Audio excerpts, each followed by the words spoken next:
السلام عليكم، ازيكم عاملين ايه؟ النهارده فيديو جديد من ياتي ستور. هناكل كشري. النهارده هناكل كشري من تك تك. احنا جربنا قبل كده المكرونه بالوايت صوص بتاعهم. تعالوا بقى المره دي ناكل كشري. اولا كان عامل 22 جنيه، ودي المكونات بتاعته للناس اللي بتحب تقرا المكونات اهي. تمام.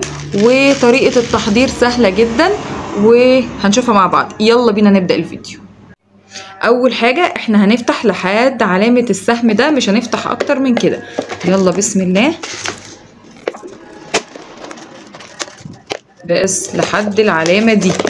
تعالوا بقى نشوف المكونات. اول حاجة ده البصل المقرمش، وده مش بيتحط في الاول، ده بيتحط في الاخر.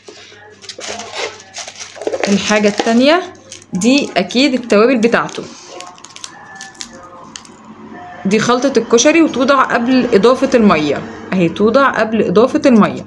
بعديها عندنا المعلقة، نفس المعلقة اللي شفناها في المكرونة بتاعت الوايت صوص اهي.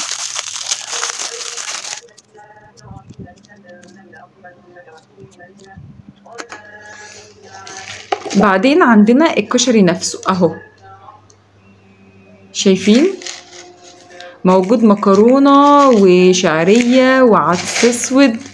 ايه ده، في حاجة تانية اهي كمان، دي الشطة.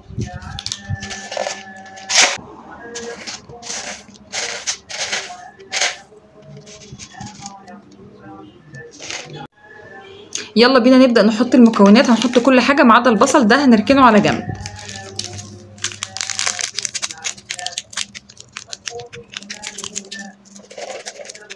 ريحته كأنها الصلصة، على فكرة كأنها تسبيكة الصلصة، ريحته عاملة زي تسبيكة الصلصة بالظبط.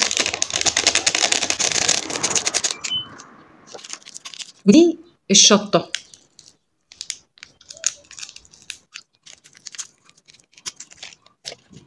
أنا هحطها كلها طبعا.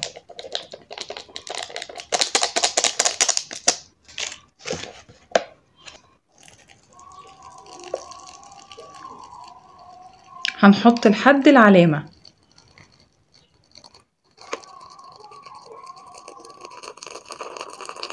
بس لحد العلامة دي بس كده. وبعدين هنقلب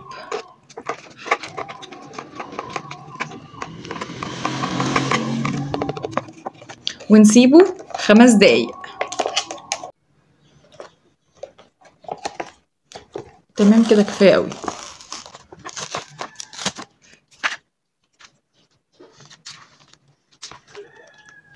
دلوقتي بقى هنحط البصل.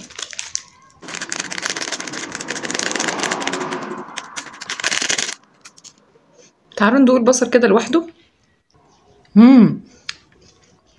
هو بصل حقيقي على فكرة، يعني هو بصل بجد وطعمه حلو جدا كمان. يلا نشوف التجربة الغريبة دي. بسم الله.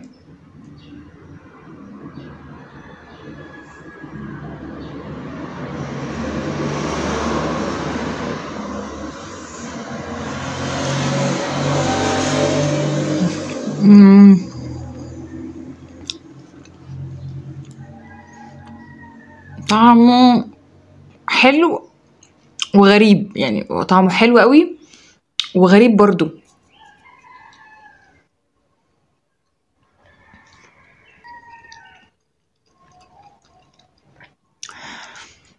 بصوا، هو طعم الكشري اللي احنا بنعمله او بناكله من بره طعمه احلى بصراحه. يعني انا لو معايا 22 جنيه وعايزه اكل كشري وانا بره، لا هقعد اكله في مطعم احسن، اجيب الطبق ب 20 جنيه او 25 جنيه واقعد اكله، هيبقى احلى. ولكن ده مش وحش برضو، لا. يعني مثلا لو خلاص يعني انا قفشت ان انا عايز اكل في البيت كشري ومش عارفه اطلب حاجه او كده، فهو كميته كبيره وحلوه وطعمه حلو جدا على فكره. والشطه بتاعته مش مشطشطه قوي، لا الشطه بتاعته حلوه باينه، بس مش حراقه لدرجه الرخامه، وطعمه حلو جدا. فلا هو حلو، بس مش زي اللي بنعمله او بنشتريه من بره، وسعره 22 جنيه. فحلو جدا وعجبني، بس هديله 7 من 10. ده كان فيديو النهارده.